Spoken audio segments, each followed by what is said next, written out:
нөмірі 27 мәртөбе жалпы орта білім беретін мектебінің 8 сынып оқушысы Жәнбек Қызайұлы. Мұқағали Мақатаев. Анашым, асыл анам, есіл анам. Елжіреп есіркеймін, есіме алам. Мен үшін сен суалтқан ақ сүтіңді, ақтамасам боп жүрмін несіне адам. Алыс жолда жүрсем де арып ашып, ағат ой түсірмей жанын ашып, оқытып кеше барған хаттарымды отырмысың өрпейіп жаның ашып.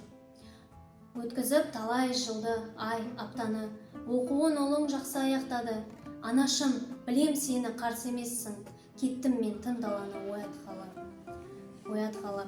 Анашым, қайда жүрсем де сен күш арым, сүйемін дидарыңды мен құшамын. Қайда барсам өзіңдей қарсы алады, кен байтақ отанымның кен құшағы.